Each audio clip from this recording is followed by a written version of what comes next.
जय हिंद, अखंड भारत, जय माँ भारती।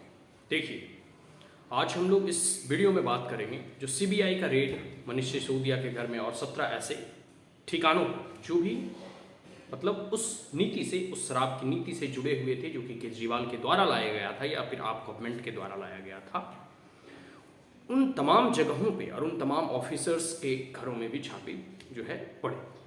तो इसमें जो मनीष सिसोदिया जी थे, सो कॉल्ड शिक्षा मंत्री और दिल्ली के उप मुख्यमंत्री भी, उनका कहना है कि हम कट्टर ईमानदार हैं।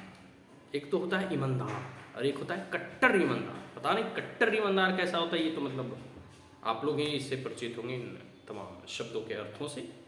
ठीक है, तो वो कट्टर ईमानदार है और सबसे बड़ी बात है कि वो अपने आप को कहते भी हैं कि हम कट्टर ईमानदार हैं। लेकिन जैसे ही ये शराब नीति लाई गई थी तो इसमें जो है उपराज्यपाल ने जो है सीबीआई इंक्वायरी की बात कही और उसमें पूरे के पूरे जब मामला जो है मीडिया में आया, चर्चा में आया, तो 144 करोड़ से भी अधिक का घोटाला हुआ। थोड़ा हम नई शराब नीति के बारे में और उनकी पॉलिसी कैसी थी इसके बारे में बात कर लेते हैं।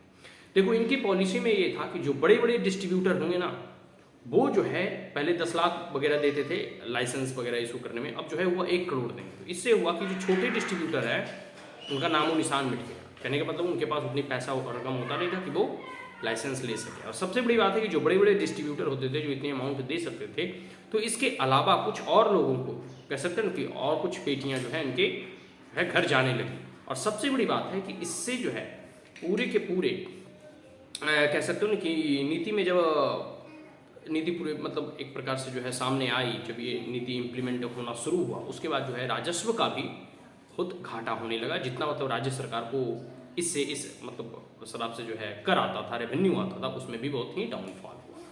तो सबसे बड़ी बात है कि आपने नीति बनाई थी ताकि इससे रेवेन्यू इंक्रीज होगा। ठीक है, मतलब एक प्रकार से कह सकते हो कर जो है और अधिक मिलेगा, राज्य सरकार के खजाने और बढ़ेंगे।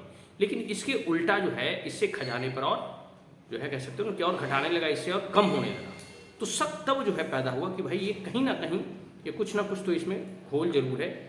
और जब इसकी जो है इंक्वायरी एक रिपोर्ट के द्वारा जो आई, आप कह सकते हो कि आया, तो उसमें पता चला इसमें 144 से 45 करोड़ का अधिक से जो घोटाला हुआ है जिसके बारे में पता चला।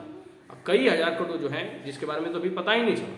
तो एक प्रकार से कह सकते हो कि यह जो है केजरीवाल सरकार के द्वारा यह नीति लाई गई थी ताकि अपने जो चिर परिचित लोग हैं, मतलब जो जान पहचान वाले लोग हैं, उनसे पेटी और माल खाओ और उन्हें जो है लाइसेंस इशू कर दो। ठीक है, बात समझ में आ रही है। और जो लोकल डिस्ट्रीब्यूटर होंगे, मतलब जो छोटे मोटे हैं, इनके पास उतना पैसा नहीं, वो जो है कह सकते हो कि डिस्ट्रीब्यूशन का लाइसेंस ले ही नहीं सकते। ठीक है, तो इनका स्पष्ट इससे जो है पता चलता था कि किस प्रकार से घपलाबाजी चल रही थी। और जब ये पूरा का पूरा मीडिया में आया, यह बात चला कि अब इसकी सीबीआई इंक्वायरी होगी, तो मनीष सिसोदिया वगैरह या फिर पूरी केजरीवाल गवर्नमेंट जो है इस पॉलिसी को पुनः जो है रद्द करके जो पुरानी पॉलिसी थी, ठीक है, शराब की जो पुरानी नीति थी, उसी को जो है फिर दोबारा लागू कर देती है। अब सबसे बड़ा प्रश्न ये उठता है कि अगर पुरानी पॉलिसी गलत थी तो आपने नई पॉलिसी बनाई। जैसे केजरीवाल सरकार के द्वारा कहा जा रहा था कि इससे अधिक रेवेन्यू जनरेट हुआ। तो अगर पुरानी पॉलिसी गलत थी, पुरानी शराब की नीति गलत थी, और आपने जब नई नीति लाई तो फिर आपने उसे वापस क्यों ले लिया?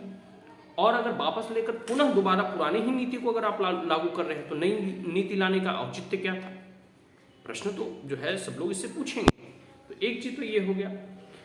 और कह सकते हो ना कि इसमें अभी देखो अभी जांच चल रहा है। उनका एक ऑलरेडी एक मंत्री देखो जेल में है, आप सरकार के सत्येंद्र जैन। और देखो अभी दूसरा नंबर है मनीष सिसोदिया का। ठीक है, FIR वगैरह भी हो चुके हैं।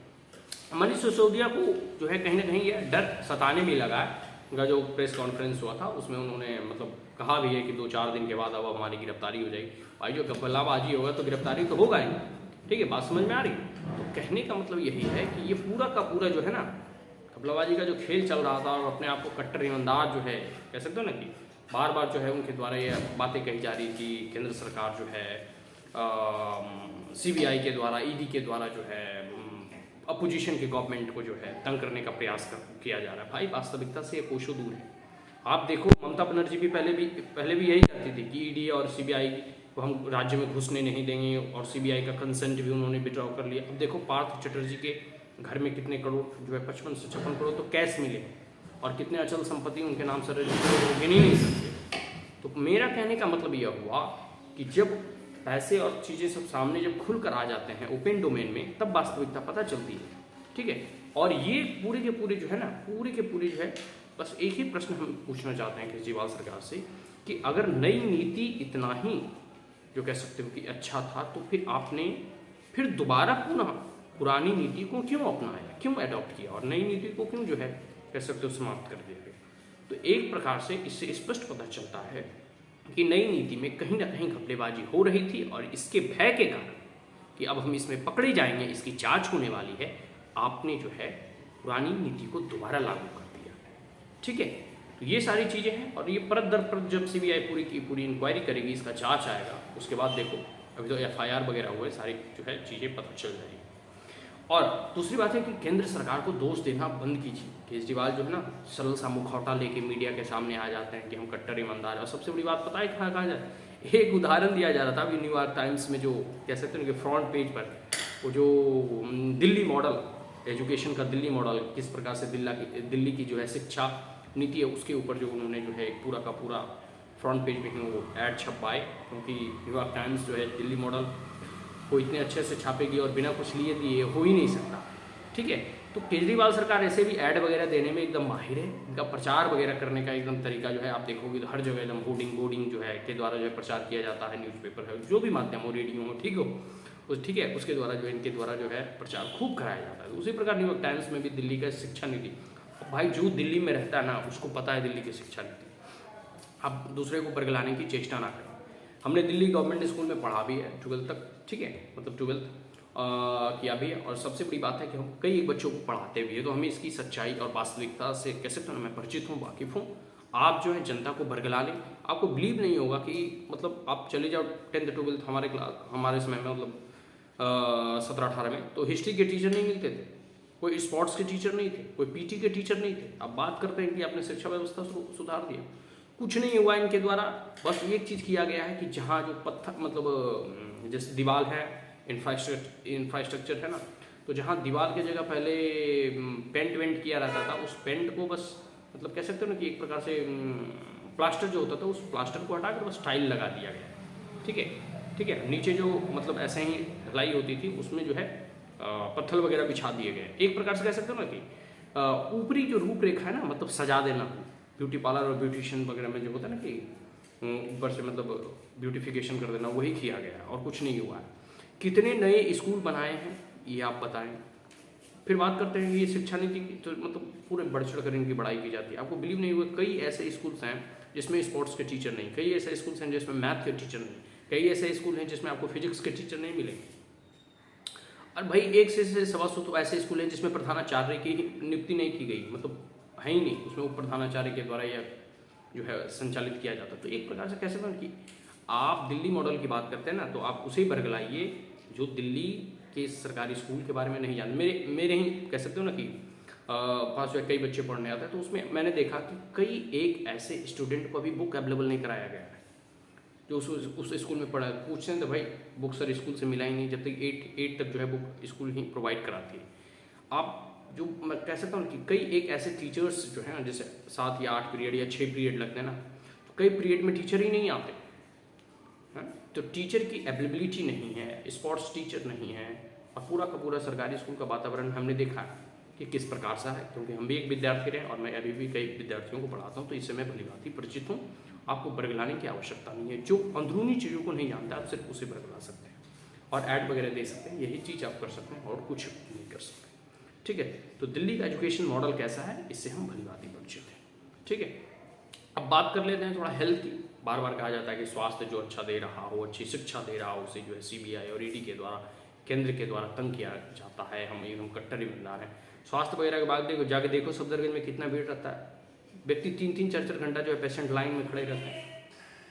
चलो कुछ हद तक मान भी लिया कि दिल्ली में जो है दूर दराज से लोग यहाँ इलाज कराने आते हैं, लेकिन फिर भी आप मालवीय नगर हॉस्पिटल चले जाओ, आप साकेत के कोई पब्लिक हॉस्पिटल चले, आप कोई डिस्पेंसरी चले जाओ, आपने कितने नए हॉस्पिटल्स बनाए हैं, कितने नए जो है डिस्पेंसरी। मोहल्ला क्लिनिक की बात करो, मोहल्ला क्लिनिक में जाकर देखो कोई इलाज करवाता है मोहल्ला क्लिनिक में? और कहाँ मोहल्ला, किस मोहल्ले में मोहल्ला क्लिनिक है भाई? जो डिस्पेंसरी प्रीवियस गवर्नमेंट के द्वारा बैठाई गई थी और बनाई गई थी, वही डिस्पेंसरी आज भी सुचारू रूप से काम कर रहा है। उसमें भी इतना भीड़ रहता है कि आप कह नहीं सकते।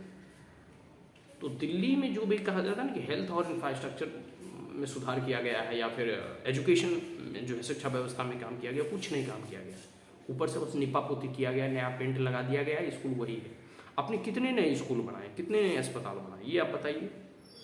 ठीक है, तो ये सब सारी चीज़ें ठीक है बरगलाने का प्रयास किया जाता है और कुछ नहीं। ठीक है, मतलब दिल्ली की शिक्षा व्यवस्था ठीक है अगर आप अन्य राज्यों से कंपेयर करेंगे तो उतना अच्छा नहीं है। ठीक है, एक सामान्य सा एक गरीब राज्य भी अगर आप देखो झारखंड वगैरह चले जाओ तो वहाँ की जो एजुकेशन व्यवस्था है, क्योंकि वो बहुत ही कह सकते हो ना कि एक प्रकार से ट्राइबल लैंड है, वहाँ की जो कह सकते हैं पॉलिसी है या फिर वहाँ की जो फंडिंग की व्यवस्था है और जहाँ जितना आपको फंडिंग मिल रही है या फिर जैसा दिल्ली का माहौल है, ठीक है, तो उस स्टेट जो अभी एक पूरी स्टेट में गिना जाता है दिल्ली, जो एक मतलब एक प्रकार से अच्छी खासी मतलब इसकी पूरी की पूरी अर्थव्यवस्था है, दिल्ली एज स्टेट की जो रेवेन्यू जनरेशन है, तो उस प्रकार से दिल्ली का मॉडल उतना भी अच्छा नहीं है। ठीक है, तो और शिक्षा, स्वास्थ्य, रोड वगैरह की आप बात करो, दिल्ली के बरसात के दिनों में आप आएँ तो पूरे के पूरे रोड में अगर 1 घंटा दिल्ली में बारिश हो गई ना तो पूरा दिल्ली जाम हो जाता है। दिल्ली को लंदन बनाने वाले थे, लेकिन ये वास्तविक आपको मैं बता रहा हूँ, साकेत डीएम ऑफिस के सामने का रोड है, डीएम ऑफिस के सामने का रोड है, आपको बिलीव नहीं होगा। 1 घंटे के 20 मिनट अगर बारिश हो गई तो पूरे के पूरे वो तालाब बन जाता है, बस वगैरह पास नहीं होता। बरसात के दिनों में ये पूरा का पूरा खानपुर एरिया अगर बस यहाँ से पास होने लगे ना तो बस के अंदर से पानी मतलब मान लो कि बस वो तैर के जा रही हो, तो पूरा का पूरा दिल्ली जो है 1 घंटे में स्टैंड स्टिल मतलब एकदम स्थिर हो जाता है, रुक जाता है दिल्ली, कुछ देर के लिए जो है थम जाता है। तो आप इंफ्रास्ट्रक्चर की बात कर लो, हेल्थ की बात कर लो, एजुकेशन की बात कर लो, किसी भी चीज़ में ये काम नहीं कर रहा। हाँ, सिर्फ एक चीज़ है कि इनका ऐड और प्रचार खूब चलाया जाता है, रेडियो के माध्यम से, न्यूज़पेपर के माध्यम से, टीवी के माध्यम से, बस शेष बात है कुछ नहीं। ठीक है, ये चीज़ हो गई। तो ये सब सारी चीज़ें हैं। और बात कर रहे थे शराब नीति की, तो आप कुछ भी कर लें सिसोदिया साहब, अब तो FIR वगैरह भी हो चुके हैं, इसकी जाँच भी होगी और स्वाभाविक है कि अगर इसमें घुसखोरी करप्शन हुआ है, ठीक है, आप एक कह सकते हो कि करप्शन विरोधी आंदोलन से जन्मे हुए नेता थे, लोगों में ये ट्रस्ट था, एक विश्वास था कि आप जो है भ्रष्टाचार नहीं करेंगे।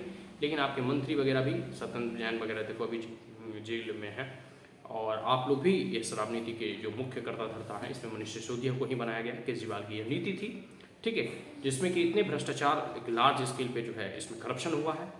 तो लोगों को जो एक विश्वास था कि यह पार्टी करप्ट नहीं है या एक प्रकार से अच्छे से काम करेगी, लेकिन वह विश्वास, वो ट्रस्ट आपने तोड़ा है जनता का, जो कह सकते हैं कि एक अपने नेताओं के ऊपर जो विश्वास था उसे आपने मिटाने का प्रयास किया है। और इसके कारण जनता आने वाले चुनाव में आपको पराजित करेगी, इसे आपको हराएगी, और सबसे बड़ी बात है कि आपको सबक सिखाएगी इसी MCD के चुनाव में। तो देखिए आने वाले समय में क्या मतलब परिणाम निकलते हैं या जांच कहाँ तक बढ़ती है, और इसके जांच के बाद अगर आप दोषी होंगे तो आपको कारागार और जेल में अवश्य डाला जाएगा। आज के लिए इतना ही, मिलते हैं किसी नेक्स्ट टॉपिक में, तब तक के लिए धन्यवाद। जय मां भारती, अखंड भारत, हिंदू राष्ट्र।